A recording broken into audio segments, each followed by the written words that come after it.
You guys, Malika here from Malika Semper Astrology, and let's look at the fourth week of March here. So, this is going to be a Kazemi week. We'll get into that in a moment here. And this is also when Saturn sextiles Pluto week. Okay, this is when we're going to start feeling it. So, let's start with Sunday, March 22nd. Here we have the start of a Kazemi. So, it's a Neptune Kazemi. And Kazemi is just a fancy old word that tells us that a certain planet is moving into the heart of the sun. So the sun and that planet are going to link up. This week it's Neptune, and Neptune is receiving the warm, life giving light of the sun. So it becomes solarized, it becomes extra powerful, if you will. Now, this is happening at 4:18 a.m. Pacific at 1 degrees of Aries. So hopefully we're still asleep at 4:18 a.m. Pacific. And I really, upon wakening, I really, really, really want you to try to remember your dreams before you go to bed. So Saturday night, make a little wish, say a little prayer, a meditation to really get some good answers, clarity, symbolism within your dreams. And then upon waking Sunday morning, write it down. There is something so potent about Neptune's dreams and the other realms and Neptune's wisdoms coming in. And when he gets like plugged into the sun and just supercharged, there are so many sort of secrets to be revealed in the dream world. Okay, so really pay attention to your dreams when you wake up Sunday, March 22nd. Also, heart energy is going to be extra elevated today. We have the opportunity to fall into love, to find a lot of forgiveness, to really step into compassion and empathy and all those Neptunian things. We are wearing those rose-colored glasses today. We have the ability to see a lot of peace and love, which the world so needs right now. And so really honing into that energy of Neptune and creating that in your own life so that I can shine out and emanate to others, to the community, to the world. Okay. Then we move into Monday, March 23rd.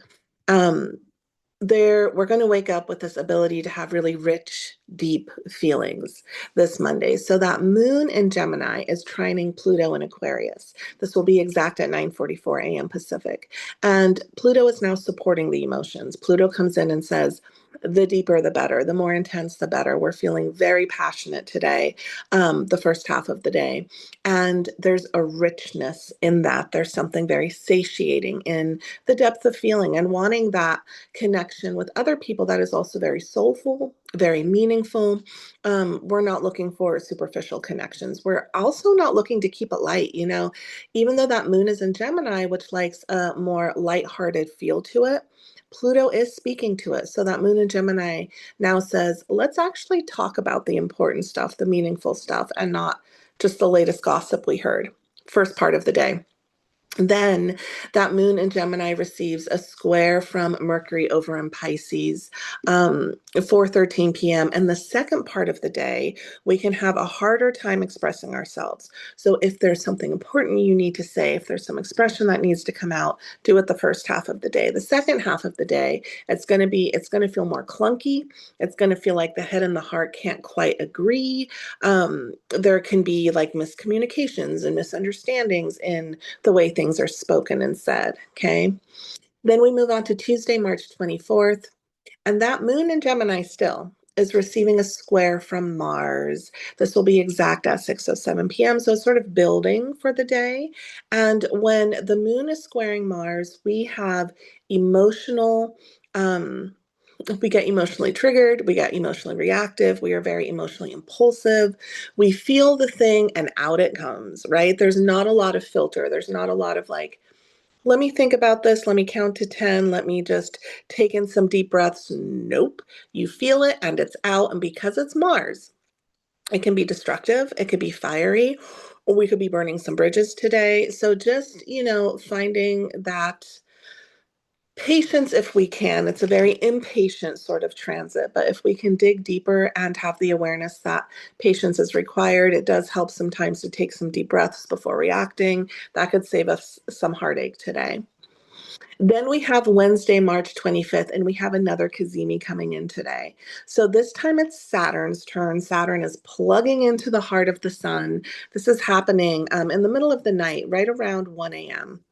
Pacific time. And the sun and Saturn are going to meet up at 4 degrees of Aries the first part of the day. So this is where the high road of this is like Saturn is supercharged. So we can find a lot of discipline today, a lot of focus, a lot of follow through. We like the hard work of something, effort pays off. We're ready to climb the hill. We take things very seriously today. We are really looking at the reality of things. We're not being bamboozled by lies or illusion. But we can also be a bit strict and stern and harsh today. It is all work and no play. It is all discipline and no heart, right? So just remembering that. And then later in the day, Saturn does square the moon today. And so again, this is like this where the heart gets sort of muted and emotional conversations or connections could be a little bit harder to come by. There's a disconnect, there's a coldness that can set in. We're putting a lid on top of the heart and the emotions, especially that moon is in Cancer, which wants to express so deeply today. But Saturn in Aries says, nope, ain't got time for that. Keep it in. Thursday, March 26th, we have Venus coming in to hold hands with Chiron. These are all in Aries. They land at 25 degrees of Aries. So Venus and Chiron holding hands, this is going to affect relationships today, Thursday, March 26th. This happens at 3:44 p.m., so it's building throughout the day. So the high road of this is that, we can really find a lot of healing through our partnerships today, through the connections we have and the relationships that we're in. Our partners can feel like medicine. Our partners can feel like the soothing sort of salve that we needed, right? We can really sink into the love that we've created with another person and find a lot of solace there, and also a lot of nurturing and nourishment. The hard part of this is that the wound can show up today in your partnerships. We can get pissed off, we can get our feelings hurt easily. Something is sort of ripping the scab off, so to say, and the wound is raw again. But with that also comes the ability to heal. So the ability to heal is still there. We just have to feel the sting first to remember what needs to be healed. Okay. Then we move to Friday, March 27th, and we have that moon in Leo opposing Pluto at 4:12 p.m. It'll be exact. When we have an opposition to the moon by Pluto, there can be emotional power dynamics happening today. Somebody's telling you you shouldn't feel a certain way, or you should feel this way, or how you're feeling is crazy. Honor your emotions. They're going to be intense. They're going to be passionate when the moon is speaking to Pluto, but it's okay. Not letting anyone take that from you, take authority from you, take power from you. It's a day where we're really looking at, where have I given my power away? Where have I let people treat me badly, make decisions on my behalf, so on and so forth. That moon in Leo wants to claim power back. That moon in Leo says, me, myself, and I. So standing in that, but in a healthy way. Okay. And then Saturday, March 28th, we have Saturn sextile Pluto. This is sticking around for about a month. That's how long we're going to feel this. This happens only every 33 to 38 years. So this is a big one. It's going to be exact at 3:13 p.m. in the afternoon.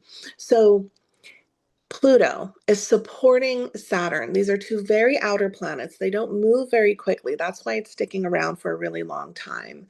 This is the idea to sort of take that personal power that we all have as individuals and let Saturn come in and weave discipline into it, creating a structure from it. This is a time to really think about your long-term goals. Pluto has laser focus on getting where it wants to get to, and Saturn says, great, and here's the plan. in order of how to get to where Pluto wants to get to, the desires that Pluto has. So, really looking into your own life and looking at what desires do you hold in your heart, right? What desires do you hold in your subconscious, your conscious, your gut, your instincts? And let Saturn come along and bring those into fruition. Um, we can really feel a lot of transformation this month from this particular aspect.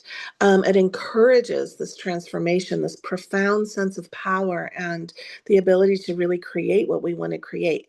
It's a sextile, so it's an easy sort of harmonious thing that we can grab onto and do some real work with. Um, we're transforming, a Pluto word, our foundations, a Saturn word. Um, we are transforming our sense of responsibility. Where do we want to show up with responsibility? The jobs that we hold, where we show up with that responsibility, is that an old story? Is that old news? Do we want to refresh that, reclaim that, rebirth that? A very, very Pluto word. So this is constructive structuring within one's life, the ability to do that. It's deep, deep, deep inner work. It's very, working with our authority, working with great integrity because Saturn is involved. And it's a sextile and it's happy. And they're like, let's do something with this. Where are we aiming our arrows of desire? And how can we claim that and live a richer, more full life? Work with this. It's here for a month. All right. Thank you guys for watching, and I will be back for next week's.